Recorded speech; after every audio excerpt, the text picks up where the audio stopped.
Well, good morning, Prince. Hey, what's going on here? Hang on. What? Oh, okay. What? Woo! Okay. Have to explain that, I guess. Great to see everybody here.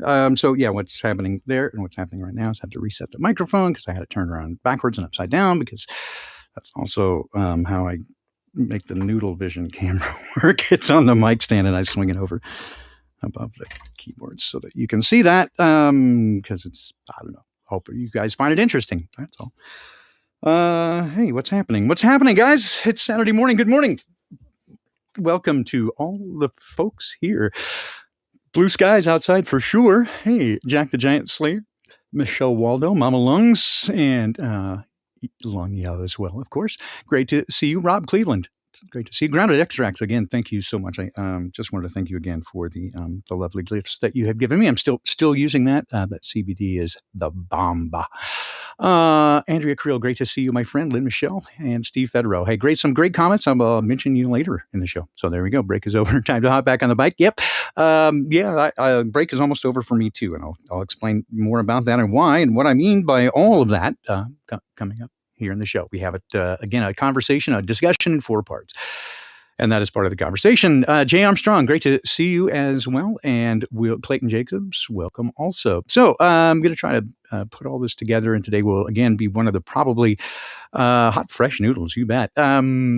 We're going to try to get all this in today, and this may be hopefully the last of the foreshortened ones. And the only reason today is somewhat foreshortened, well, 2 reasons, I suppose. One is that there is an event today, and I'm going to try to make that. Cozy's Roadhouse in Clinton, Washington. It's on Whidbey Island, and let's see, I'll show you that here. Hopefully this will come up. Yes, Cozy's Roadhouse. It is right there, if you can see that, and there, right there. That's a ferry. And not the kind with wings, but Ferry. And so that comes from the Mukilteo side, and that would be then just north of Seattle.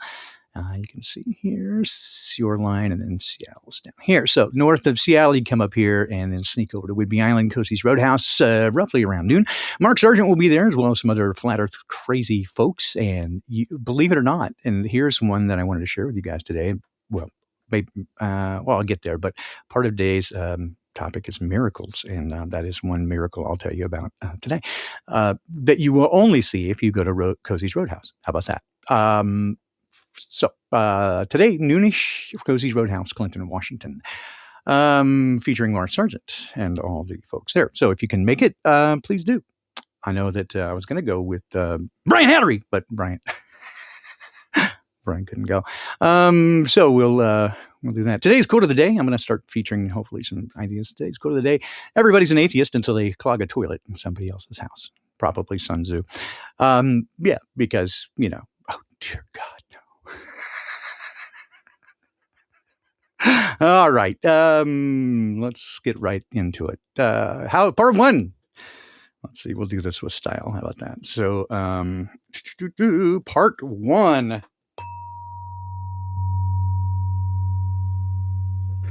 Housekeeping.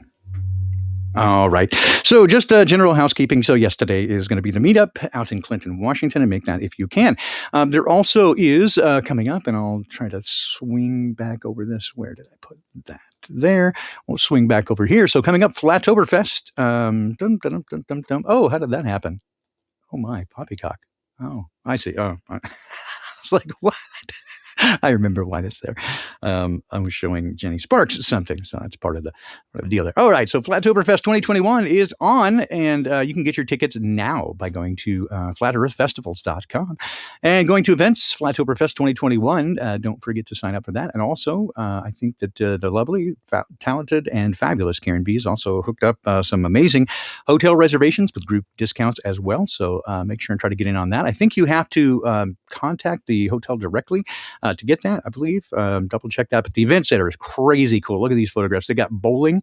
Look at that. Look at that shit. Bowling, right? I got balls for that. All right. So again, no masquerade happening there. They got bars, they got real food, and can't bring outside food or drink. So probably no Baldini coffee. But it's a 2-day event this time. So you got that. So there you go. That's coming up as well. And then let's see, did we have anything else I wanted to mention? Housekeeping.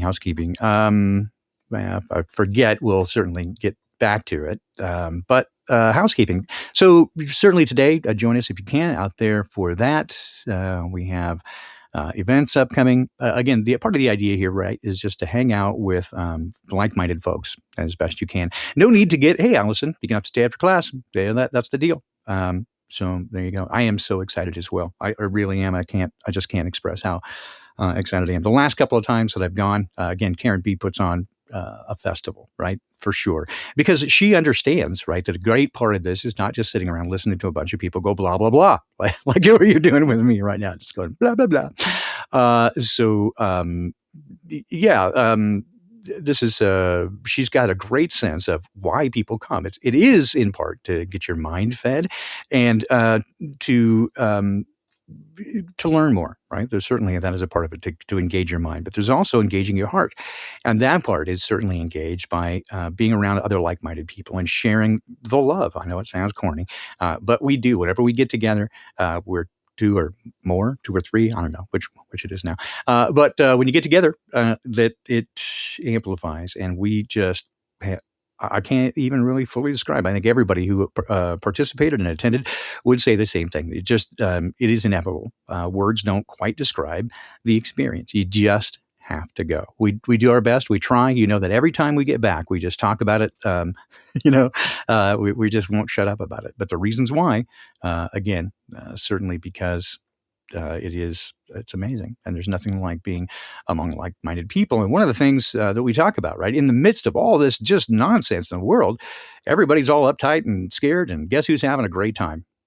Us, the truth seekers, because we know the truth, right? We're not afraid. I love that. I love that about you guys, because you're super badass. Hey, Plateau's great. Hey, welcome to see you here. And just glad to see all my friends. This is as good as it gets, guys. And I'm super excited. I'll also say I'm probably not going to be, if somewhat less lucid today than usual. In part just because that RSO really works. So thank you again to my friends, DD. You know who you are, and you know why. Thank you so much. It has helped tremendously. It has been, in fact, remarkable what it has done for me. But it does, I squirrel a lot. So hats off to Ceiling Fan Man. By the way, if you haven't got a chance yet to become a part of the regular crew that meets on Friday nights with Ceiling Fan Man, do so. Go hook up with the channel. If one of the mods would drop in the chat, I'd appreciate it. Just drop Ceiling Fan Man's channel in the chat, because not only is he a great guy, but he's got great material. And one of the things I love to see about not just Ceiling Fan Man, but a whole bunch of people that I've gotten to know in this community is I love to watch you guys grow. I love to see your relationships connect, grow, develop, blossom with the Creator. And I know when it's happening because I can see it happening. And again, this is not like, I'm way in front of anybody. That's not at all how it is. But it is a bit like, and again, you've been through that path, you know what it is. And then you see other people going through it. You know that it's going to be a challenge, but you also know what comes out. Hey, there he is. Speak of the devil, Ceiling Fan Man. No, not that he's the devil, but, speak of the devil, surely the devil will appear. Well, here's Ceiling Fan Man. You speak of him, he shows up, probably to get more jokes. I'll tell you what, I'll retell his joke from last night here in a moment. But anyway, singing the praises of Ceiling Fan Man again, and all the folks who, and there are so many who I see, again, David Reif, Daryl Davis, God, the list goes on and on. Lungs and Mama Lungs and Ronald E. Colson, like all these people that I see as we continue to talk, and I watch, and sometimes I can almost call it, when they tell me, hey, I'm going through this difficult patch. And I'm thinking, that sounds very much like blah, blah, blah, right? And so I try to avoid giving advice because everything's different. People are different. Circumstances can be different. But if I, sometimes I'll go, keep on the lookout for this. And as it turns out, man, it's just, and man, when they go through it, they just grow, just like, you guys are weeds. But anyway, watching you guys grow is one of the most remarkable, beautiful things I've ever seen. And I love it. I love to watch this community grow. I love to watch people grow. I love to watch their relationships flourish and hearts heal. There is nothing like it. And I will continue to do everything I can to encourage and support that. as best I can. Part 2, health matters. And so, as many of you know, have been struggling with some health issues, not the only one, certainly, and not hopefully unto death, certainly not as bad as some, but it has been problematic and keeping things going. Poppycock Report has suffered both from my health issues, and Rose has had some of her own, as again, other people in the community as well. It just seems to be going around. I'm like, what the hell? If I had to just guess and just say, again, I try to stay away from the overly conspiratorial stuff when there's no evidence for it, but does it seem like we're under attack? Well, in every aspect, right? So not just socioeconomically, not just societally, but physically. I mean, and we're not perhaps the only ones. Certainly those who accepted and consented to taking the jab, they're having their own health issues. But it seems as though that's one area that they're attacking us, is in our health. And some of us seem to be having very similar circumstances, even though some of the things that we do and choose to do are different. So it's very odd that we should have very similar symptoms with very different practices. So, all right. So yesterday, I went for the first of what it promises to be many appearances in front of an allopathic doctor. However, again, my path at this point, my purpose in that is mostly for discovery, to use the technology at their disposal, primarily for imaging and laboratory work to help discover what may be, causing these issues. And boy, are they some uncomfortable and unpleasant issues. I won't go into too much detail just because it's kind of gross. So I didn't expect, honestly, much from yesterday, other than establishing care, new patient, blah blah blah. Because I just if you've been following along with this drama, I was unable to seek care, through the system. Well, of course, I'm not big on jumping into what they have to offer, but initially, again, I was unable to, simply because of for financial reasons. And then, of course, I got insurance miraculously, unbelievable insurance that covers like 92 to 96% of all your estimated outlay, with a almost no copay, almost no deductible. Literally, my copay for everything yesterday was $3. I had 6 diagnostic tests run plus the visit.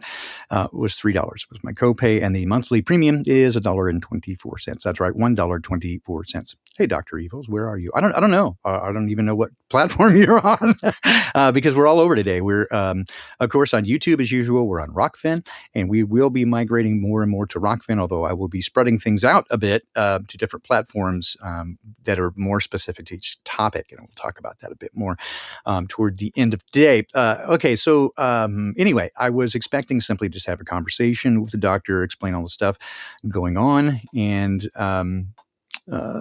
see what our path to discovery is. Fortunately, we were able to, because there are 2 separate paths, right? So the 2 primary issues, as you probably already are aware, is one, the vomiting, right? The GI issues, primarily vomiting, sometimes the other end, but mostly vomiting. It's almost daily now. Again, if it weren't for the Rick Simpson oil, it would be constant. But it is not. It is just a couple of times a day now, and fairly predictably. But still, with the amount of RSO that I'm using, and I mean, it is a ridiculous amount. But it's what's necessary to keep things at bay, and to keep because I tried for a moment. I was concerned that I might have gone overloaded the endocannabinoid system into a situation where your body can flip upside down, and it can cause some of those same symptoms. So I thought, well, let's just check. And so I discontinued the use of the RSO for a period of about 4 days because there is a half-life to it, especially at the quantities that I'm consuming. No, I got instantly very, very much worse. I had to let it all clear out. I really wanted to just stop stopping right away, because I could tell, but I went ahead and let it get all the way out. No, I went into constant agony, just serious nausea when I'm able to hold it, even fluids down. So it absolutely is saving me, is the RSO right now. And so it keeps it down to its very, basic symptomatic presentation, which is now about twice a day episodes early in the morning. Usually get up about 4:20 in the morning. I know, right? But by about 6 o'clock, 5:45, 6 o'clock, usually I've had one retching incident.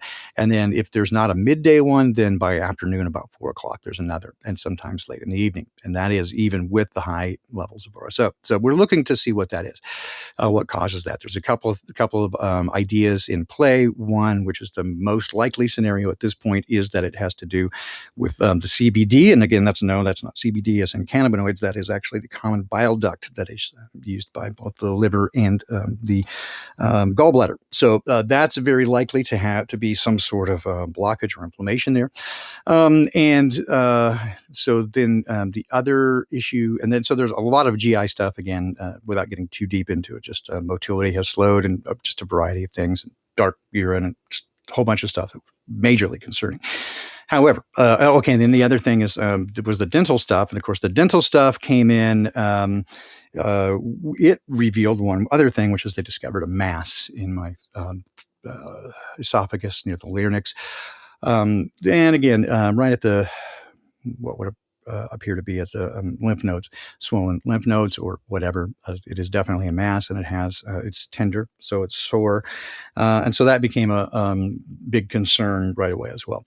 And so we had to look at that, and that could be a variety of things. So because of these concerns and the nature of them, again, fortunately, we were able to order some of the imaging stuff right away. Typically, you have to get the lab results first before insurance will agree to pay for it. However, because of the nature of it, we were able to get that shoved through. So we were able to schedule the imaging right away. And I got 6 labs yesterday, and I've got some of the results already. So here we go so far. And again, I'm violating every HIPAA rule and all that sort of stuff by sharing some of the health things. Again, there's a difference between transparency and full disclosure. There's some things that's probably not your business, but overall, these things are, it's part of our relationship, right? It is certainly, if I'm going to talk about my health and what's causing it, I'm going to be transparent about it. So here we go. Some of the tests that we did. Let's see if I'll just pull some of these things up, and I'll take a direct shot at what some of these are, and I'll give you a sense of what happened. So we ran a variety of tests, and I was able to get some of those results back already, which is good. And then the rest of them are the imaging. So basically, while I'm hoping to pull these things up here, the short version. Let me just do this here, because I can sign in to. I got to do this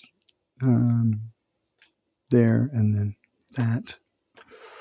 Sorry, I'm just signing into a direct portal, actually, for my insurance or my provider. And so I can go and look directly at some of this stuff by charts and all right. So test results. There we go.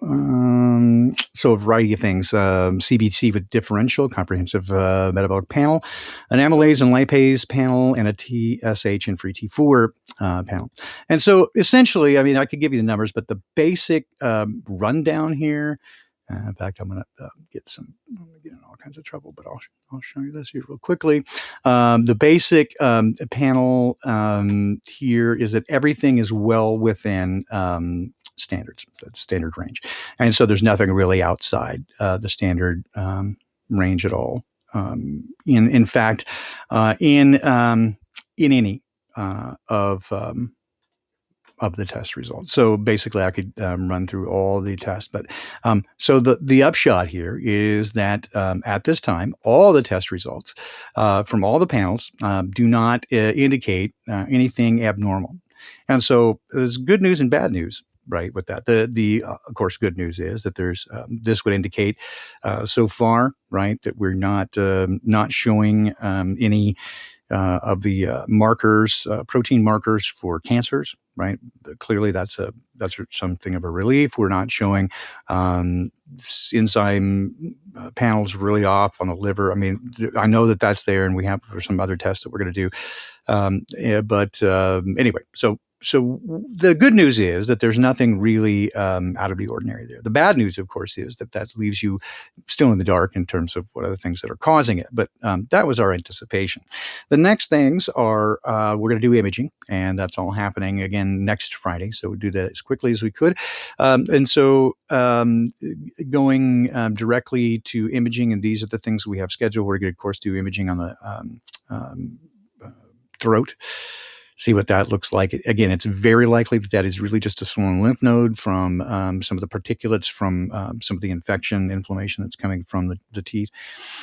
So very likely that that's what it is, but we have to rule it out. The other things, of course, that we're going to do are ultrasound for common bile duct, and we're going to do a CT scan of the liver as well, and a couple of other things that she has in mind to sneak around the back door to see what we can come up with. And so a variety of things, but again, was always my plan, is to use their technology to get a good look, use imaging, use test results, and see what we've got. When it comes to a treatment plan, again, I'm going to keep that entirely within our control.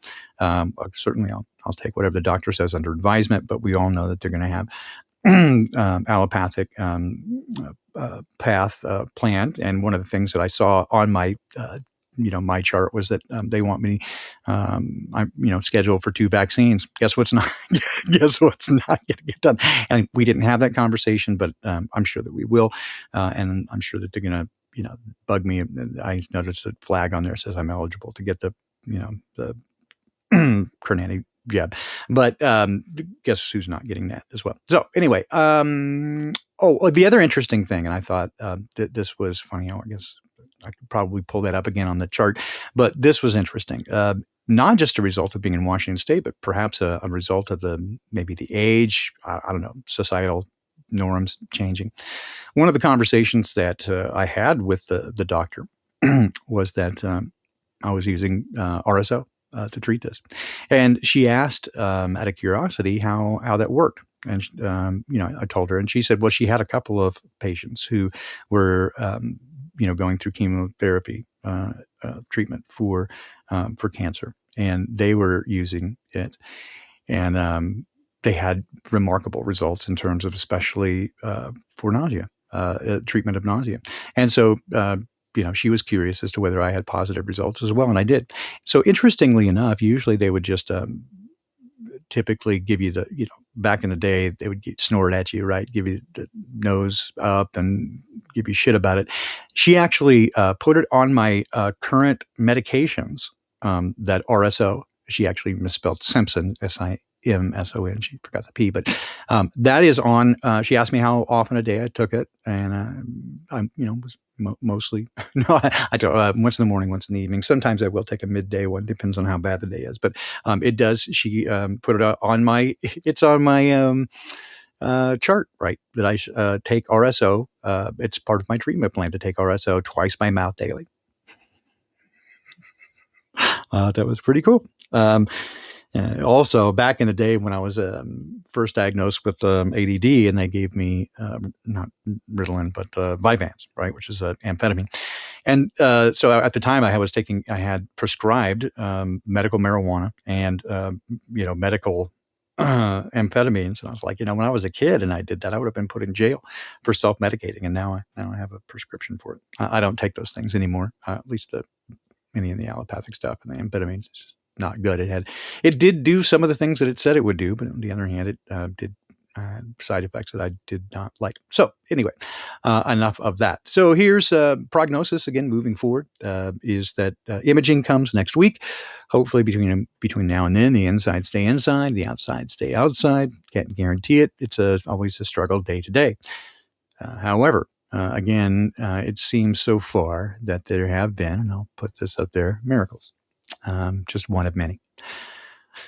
So thank you again for your prayers, because I think that is some of the biggest things. And so change my diet drastically. But you say that without knowing what I eat. You want to try again, Steph? I mean, I absolutely appreciate it. I'm not trying to be a dick, but I'm saying you don't know what I eat. So changing my diet drastically, does that mean I should start eating fast food? Because that would be a drastic change in my diet. Or eating a shit ton of red meat or a shit ton of carbs. That would be a drastic change in my diet. And I don't think that would help.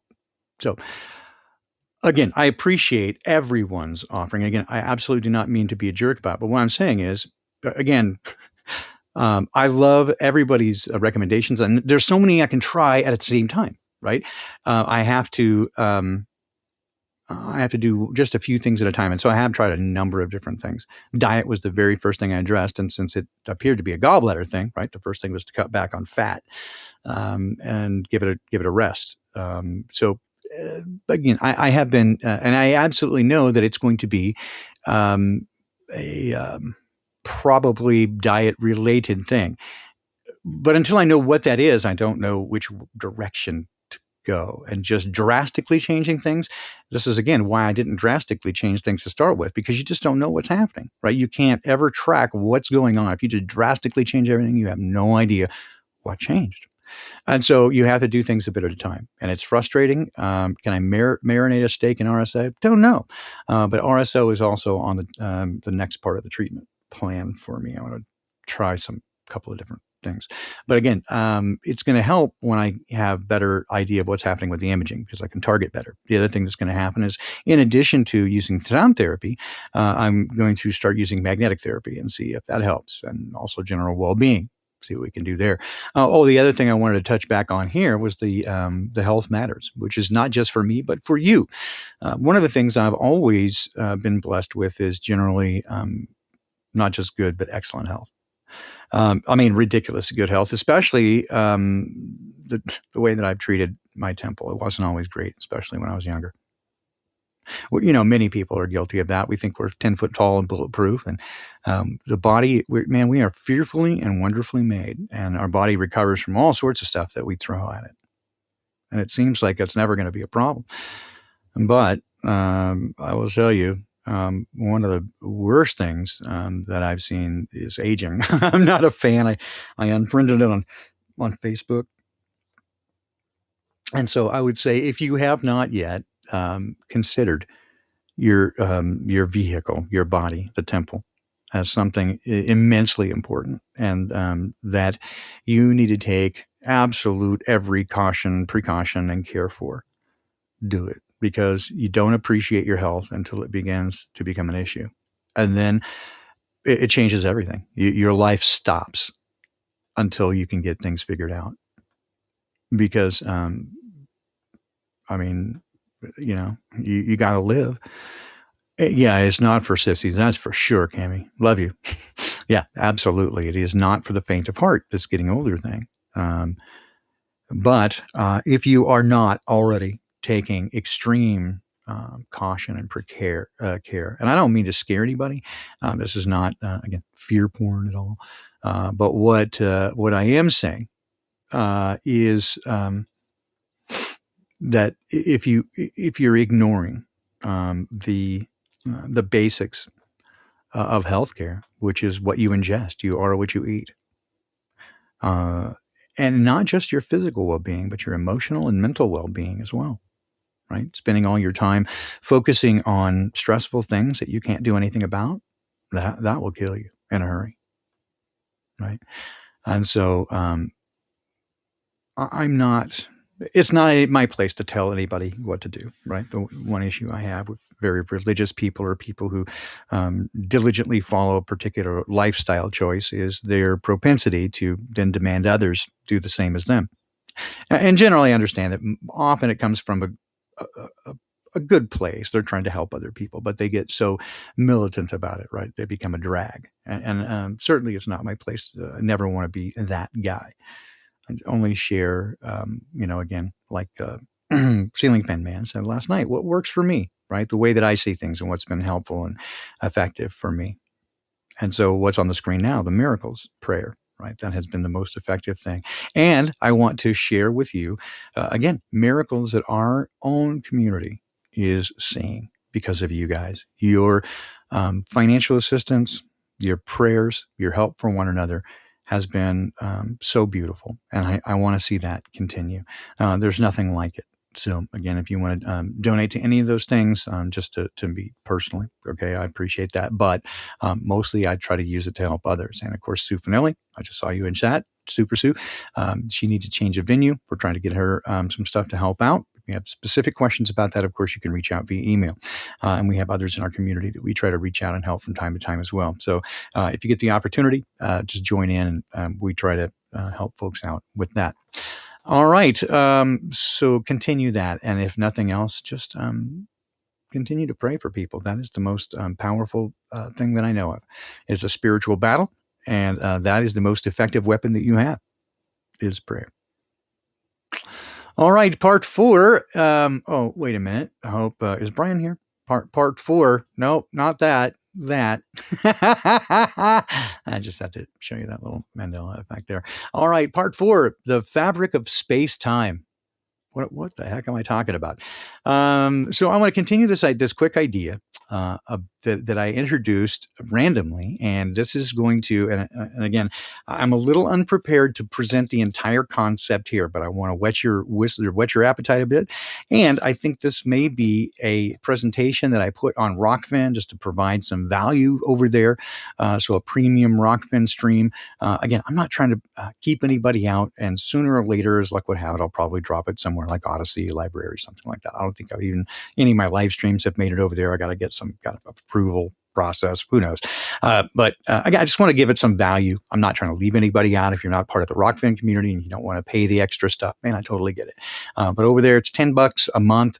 But it's for everybody. It's for all the content that's over there. So if it's me or Globebusters or Jaron or Brian or Karen or anybody that's over there, you're supporting a community of people who care about you. And so, again, I just want to offer them some value. They've been good to us. They don't censor things. And so I want to give an opportunity to put some value in there. Can I use Rockfin on the phone? Yes, you can use it on the phone. There is an app for that. The app is not as good for the community stuff. Admittedly, the chat function kind of sucks, to be honest. And one of the most important things is the chat for the live streams. But for content itself, yes, you can. And again, I will post some of the information elsewhere because I don't want you to miss out. I'm not trying to keep secrets. Okay, so I want to touch back on this idea that I presented the other day, right? Which is, what about frequency, vibration? I presented an idea that some of you have given great feedback. I was hoping to get some feedback from Cammie and Bob and some Zach, some of the big thinkers, but they're very busy, and I'm kind of nobody. And it again, it might not be much, but it seemed to hold some veracity to it, especially because of the way it comports well with what we observe around us. And that is the possibility that using, let's see if I can bring up some images here that would make some sense to you. That using some premise of wave propagation and energy manifestation, taking this premise of the luminiferous ether, as many of us have considered, which is once it begins to manifest itself into a cohesive pattern, that becomes the material world. And I have, on more than one occasion, said that I got doubts about until now. I believe that I have pretty much dismissed the idea of the atomic model and its granularity. Steve Vetero, I think, was it Steve or was it Billington? I can't remember, who asked about why they wanted to know more about that. And I think it deserves a longer conversation, probably a full 2+ hour conversation, and really a presentation about this, about why I have moved away from that model. And the reason for it. And I think if I were just to give you this, right, as a basic, and this is actually one of the things that got me looking into at the beginning, was after discovering the nature of our world and the nature that pretty much everything that we have been presented is a lie. It's misdescribed. How about that? The nature of our world, its size, shape, location, history, who we are, the content, everything about our world has been misdescribed. So why then would this one area? It's the same argument that we use for people with NASA. You don't trust government. Why would that one department of government tell the truth? That doesn't make any sense. Similarly, why would this one aspect of nature be the one of chemistry, be the one place that they're going to tell us the truth? That doesn't make any sense.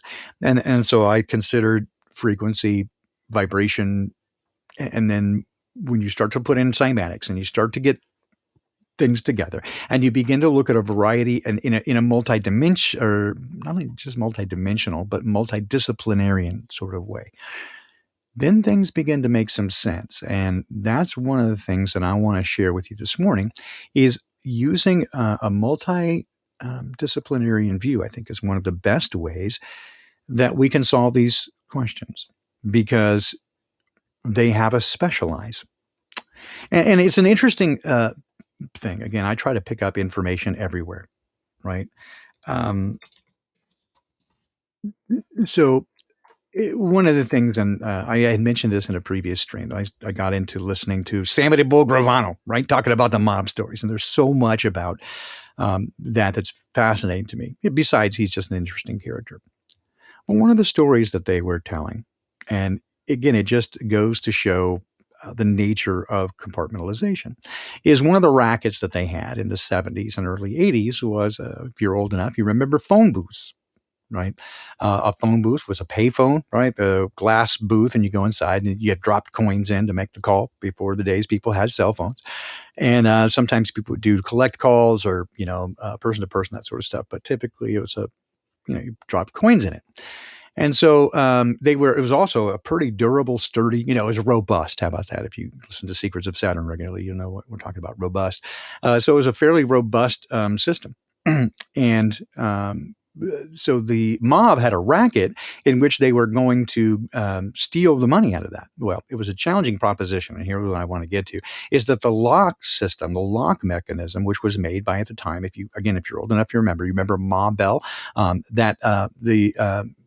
AT&T, the original AT&T was, the Ma Bell, the phone company, and they controlled everything, every aspect of telecommunication before they were broken up in a landmark case. So at the time, again, in order to protect the money in those, they had designed a lock, and the lock was so secure that no one knew how it worked. Well, say no one, its designer knew how it worked, but in fact, there were 3 different components to the mechanics, and each one were built in different states by different companies who only had the designs to that part of it. And they didn't know how any of it else functioned. And then there was engineering firms who were contracted to put 2 of the 3 portions together, but never all 3. So no contracting firm, no engineering company had the data to make the lock function because it was compartmentalized. And so once their big gag was they got a key, and then, of course, the phone company never figured out how they was unable to figure out for a long time. They were robbing the money, and they would leave some in there, right? So they didn't realize it was all being taken. It's just suddenly 80% of their revenue was gone. But the idea of compartmentalization, if you break things apart, very few people are aware of what's involved. And so they only can repeat the part that they know. And so this is very relatable when it comes to again, most people specialize when it comes to education. I've often said that the higher the education, the deeper the indoctrination. And you also then, once you're deeply invested, you have to protect the investment, what gives you authority, because you are an authority. You can't go back on that. And so then what we come to, right, is that so once you specialize and you don't use multidisciplinary tools, right, if you are not, polymath, if you want to say that, or a Renaissance man, if you're not studying in a multidisciplinary fashion, then you become very compartmentalized, and you can only see the things that you can see in a discipline that you know, and you lose the opportunity to solve many of the other problems. For example, if you know of the inverse square law, right? The inverse square law is a basic thing in physics. Basically states, and I'll just bring it up here, it basically states that for every doubling of the distance, the energy per area reduces by a particular amount, right? So it's essentially that if the quantity is inversely proportional to the distance from the source, right? So every time you double the distance, right, then by a factor of 4, you reduce the energy. And so this is available, used with all kinds of energy transmission and with wave propagation, that sort of stuff, light right? All these things. And so if you know these rules, then you can apply them to a variety of things, and you would understand then why some of the lies of NASA simply don't make sense. Because, for example, radio propagation is like there's no way that they can send these signals from so far away. The inverse square law would ultimately prevent that. Or, as for example, people like Trey Clark have pointed out in terms of the luminance of the moon, and also Jaronism pointed this out, right? Is take the luminance of what it is, and using the inverse square law, if you start to get closer, it would be impossibly bright at the distance that they say. And so you can use these standard rules, these physics things, right, to better understand the world around you. All right. So we were talking about, and this is the thing that I mentioned right previously, in these ideas of using frequency and considering the idea, all right, again, that the ether as the fifth element then would have its counterpart, just like we have the four elements, each of those four with its counterpart. You can go across. Then is it possible that there is a counterpart or an angular obtuse counterpart, just like the magnetism and electricity operate at right angles to one another? Is it possible that the ether has a right angle corresponding energy field? And this is what we haven't seen. And so this would explain so many things if it were so. It would be, for example, what we might consider subtle bodies, right? Energetic fields. So you would think, for example, that the manifestation of frequency into a material object is the luminiferous ether. That's what it's made of. It's angular, or it's cross purpose, for example, magnetism and electricity. So the analogy from electricity to magnetism in this case would be the ether would be on one side, and then this subtle body would be on the angular side, right? And great to see you again, Michelle. And so here's what with a little bit more consideration and thinking about this, a couple of more things came to mind. One is that corresponded with the idea of scalar waves. And scalar waves is something that has been around. The idea has been around for a very long time. And it was often been, again, poo-pooed by mainstream physics. And again, that's another great reason to look into it. It's been demonstrated, and so it gets demonstrated in mainstream physics, even though it's poo-pooed.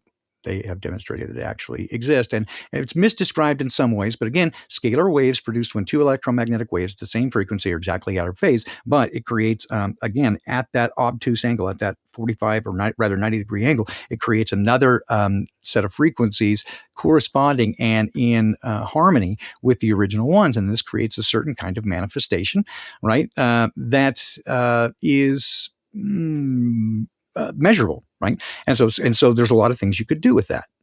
And it apparently has been used. And so I've looked, and there's a number of patents from the U.S. Patent Office that are based on scalar wave technology. So clearly scalar waves do exist. Right, the Word made flesh. I'm right to where no. So carry along with me, right? So carry along with me, and Cammie, again, I hope that you'll love this idea, right? Which is, I began thinking more about this, and keeping in mind the truth in plain, hiding the truth in plain sight, right? Words have meaning. Looking at the way that they play the game. And this is something I've learned to, as I continue to watch over time, I've learned to infer their behaviors, right? The way that they behave and the way that they treat certain things. And this is, again, very true, thinking about stage magic being misdirection. And they use this exact same formula, this modus operandi constantly, which is misdirection. Hey, look over here. And then they do this thing over here. And so they use some of these same tools over and over again. Well, considering some of the tools that they've used, and this idea of truth in plain sight, and the way that they place things, and suddenly a few things began to become apparent to me that gave this idea more credence. Again, I can't do it justice here. I just want you to start thinking about it and maybe go back to that previous episode. But I want to do a complete presentation on it after I've given it some more thought. But here's what I've come to, or at least this is the stuff I had overnight. Because I asked my wife about it. I said, hey, wait a minute. Some of the terms that are coming to mind here. Again, my wife is very into textiles. And I said, tell me again about the weaving process. I just want to make sure I understand what's going on here, and thinking carefully through this. And so in the process of weaving, let me see if I can find some images of this, because it's fascinating. If you're not familiar with it, very few people currently, modern people, are very, very few people are familiar with textiles and how cloth is made. And that's a big deal. It's a very big technology. And in fact, again, like most things, some of the ancient technology is way better. Some of the ancient textiles are amazing and cannot be reproduced, right, at any price or with any technology. They just can't do it. So it's very interesting in that regard. There are a lot of trade secrets. And textile used to be very, very valuable in European households. It used to be the textiles, in fact, linens, bed linens and stuff. This was part of the inheritance that was passed down. Clothing was often just like they would salvage those materials and use them over and over again until they were threadbare. And so fascinating stuff. Well, again, some of the stuff that comes to mind is that, again, most of weaving, right, again, is done on these right angles, right? So back and forth. Now, consider, I love it, making yarn from wool, right? That's the place that you start. You spin, take wool and you spin it into yarn, and then you take the yarn, and then you put these together. Now, here's the thing about it. There's two aspects to this, and the different ways that you put it together have to do with the type of material, whether, it's a velvet, right? Or what kind of, whether it's a jacquard or whatever kind of weave it is, a silk, right? Not only the content of the material, but the way, a satin, right? So depending on how they do the weave.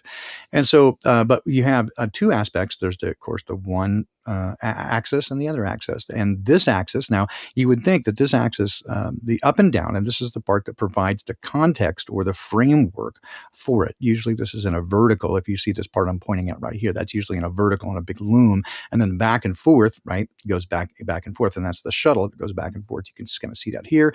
Oh, here we go. Bigger thing there. You can see the up and down. Right. And those are called the warp, right? The up and down is called the warp, and the back and forth, what makes it, is called the weft. Now, that seems a little backwards in what we think, because if we're thinking then in terms of, right, what they tell us, the fabric of space-time, the fabric of space-time. And fabric has, again, these cross hatches. Well, that's right, weft, the warp and the weft. Now, we think in terms of time warp, right, as a wrinkle.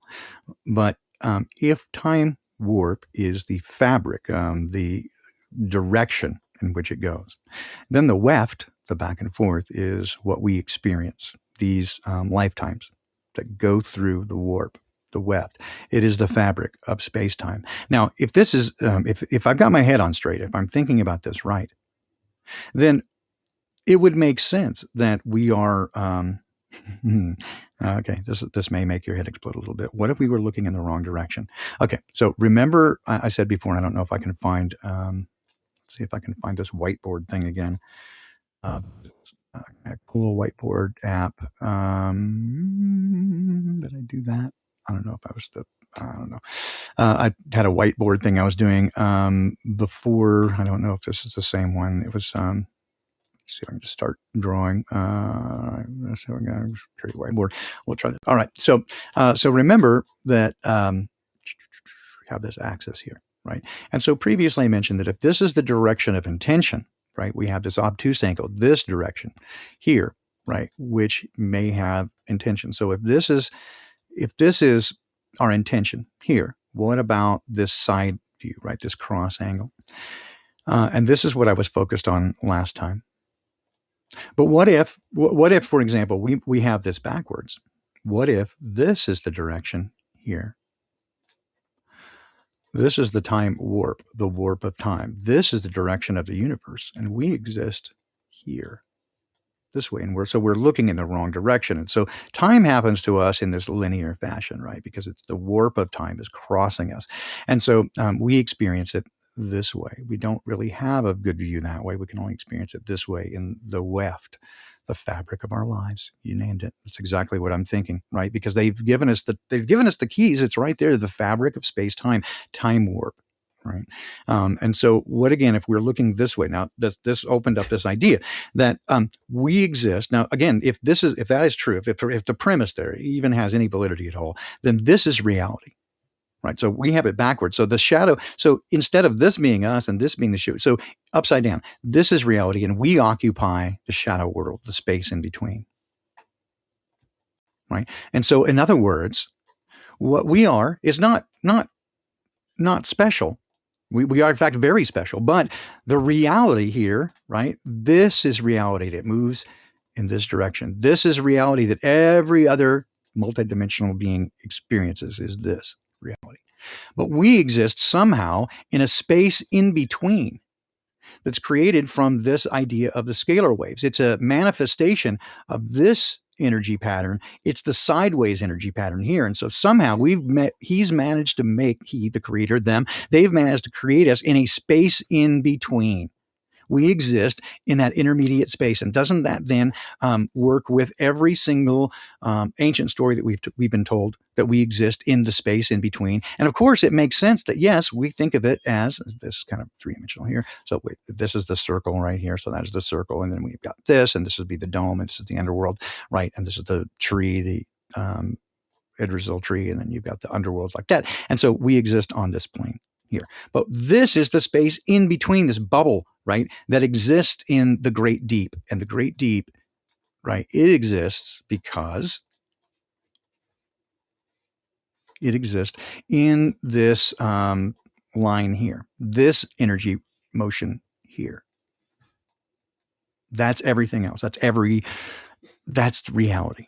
And where we live is on the side view, I guess, if you want the orthogonal view, and we're looking this way because that's all we have. This is our life, right? See, this is our axis here, and we're looking this way, and so time passes us sort of linearly, right? And so when we see it, well, this is our perspective, right?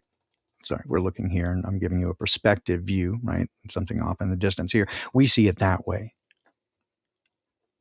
because it only happens to us on this obtuse angle. And so again, we focus on the wrong things. We're trying to push this way when really it's that way. And so if I had this right last time, or close, right, what happens is everything is this vortex. And so you create this energy vortex, and it's moving this way. All you got to do, just like then if you take here, let's see if I can find something that shows this, right? The angular velocity appears to be anti-gravity. But you can take this, and if you've got something spinning right here, it appears to defy gravity because it's spinning, right? It's this vortex, and this has this angular velocity, so it's spinning, and you can hold it out, all right? And that can be like 50 pounds, and it holds itself out there. It operates as an anti-gravity thing, right? And so again, if you've got that happening and that vortex going, all it takes is the tiniest little nudge, and everything moves in that direction. Right. Once you get that vortex and that spinning and that motion, so then all you got to do is then create a positive and a negative within society, right? And get them to push against one another. And then all they have to do, they're pushing against that, they're pushing against that, right? And then it creates this vortex. And that vortex begins to go, and you create multiple poles, right? So race, religion, sex, you put those in, and they're all fighting against each other. And then you get that to create this vortex. So now we got a vortex in motion. And you might recognize it as, I know it's crappy drawing here, but that yin yang. You create that vortex motion, it begins to go, and all it takes is the slightest little push, and you get it to go in the direction you go. And nobody ever is the wiser because they're focused on this whirlwind going. And again, if we're looking this way, we're looking across that, and nobody's paying attention to the actual truth that is the reality going that way. We are, if I got it right, we are the manifestation. We're a side effect. I don't even know how to put it. We're a manifestation in the in-between. We are the in-between. There's the above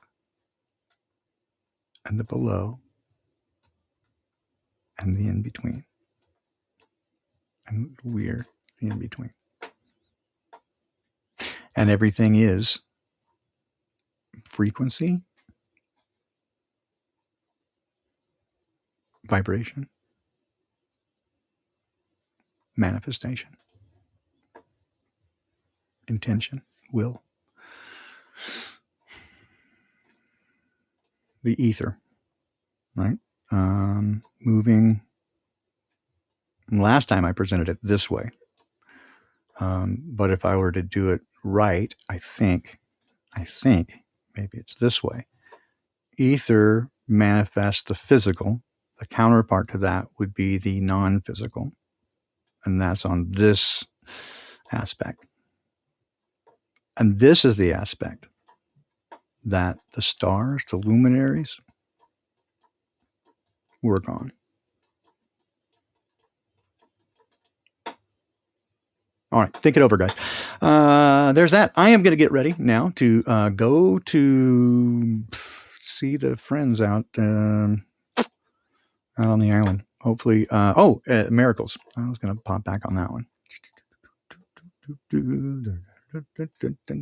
I said I would mention this. Miracles. So I want to tell you how badass you guys are. Because I don't think you would believe it, right, if I told you. So here's how badass you are. You guys are so badass that a miracle was performed. My lovely bride, Madeline, who has, again, as you probably know, you heard me talk about her. I love her dearly. Severe social anxiety, typically avoids people, especially crowds of people, like the proverbial plague. After weeks and months of hearing me talk to and about you, she likes you guys. Isn't that weird? It's a miracle. She asked me if she could go today. How about that? She asked me if she could go. So if you go, be nice to her, right? Don't crowd her because she'll freak out. But you guys made another miracle. It's a fucking miracle. You know, the bigger miracle was when I came home from Flatsoverfest last year. And Cammie and Zach and I had a moment. And when I felt the tug, I felt a nudge from Dad to go there. And I checked in with them and they both confirmed that. And I didn't know how I would explain that to my lovely bride.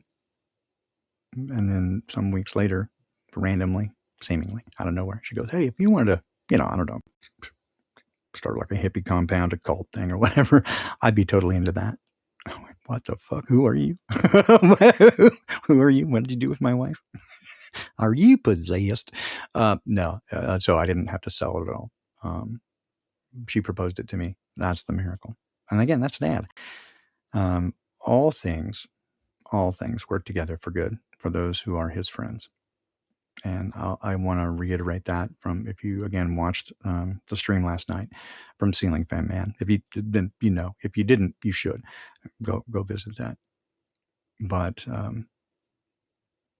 many times, again, we don't like the outcome. We pray and we want something to happen, and it didn't happen that way, and so we're mad at God or we're frustrated. And instead, God has something way better for us if we would just let Him, and if we trust Him, He's good, right? So once we give it to Him and we say, "Hey, Dad, I trust you. Can you work this out?" Sometimes, actually, what He works out is your heart, and so you see it differently, and that's good enough for me. Other times, He does change things, but He's always present, right? And super appreciative for that. So again, you guys manifested a miracle without even knowing it, just because you're so fucking cool. All right, guys. I had this request for this one last week. I'll talk more about this one too, which is music upcoming and what you can expect there. I had a request for this one. It's called Still. One of our earlier numbers. It's Baldini doing the vocals. Hope you guys have a great day. Hope to see you out at Cozy's not too long from now. And tomorrow morning, back again, Ancient Wisdom for a Modern World. Hope to see you guys there. Have a great day. Day after day, in circular motion, we fall off the ends of the earth. Night after night, we cry into darkness, ending a day without worth. Year after year, we slip into numbness, reciting the lines we've rehearsed. Hold on to that feeling inside you. Whatever comes well, soon this will all be over.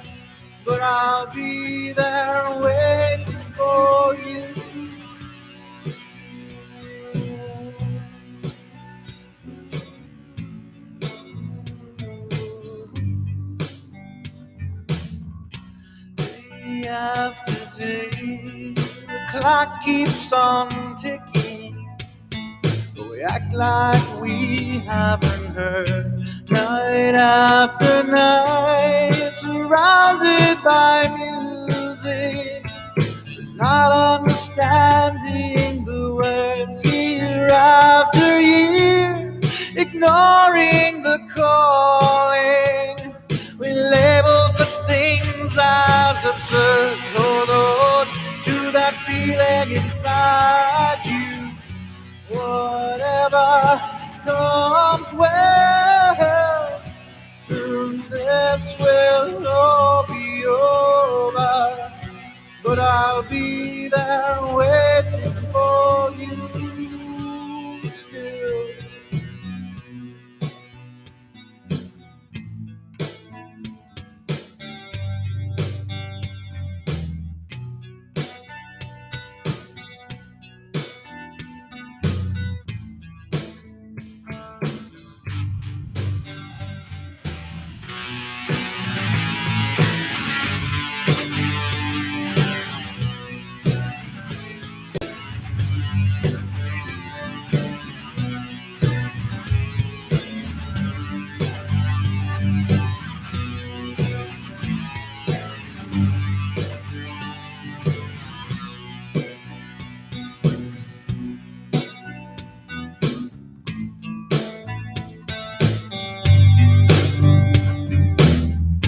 Day after day, in circular motion, we fall off the ends of the earth. Night after night, we cry into darkness, ending a day without worth. Year after year, we slip into numbness, reciting the lines we've rehearsed.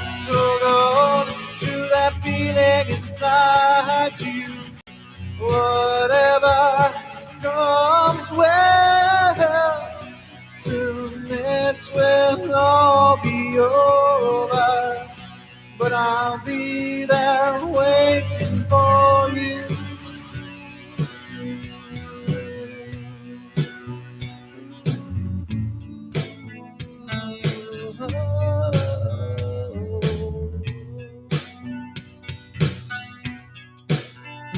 It goes round and round and round and round and round again.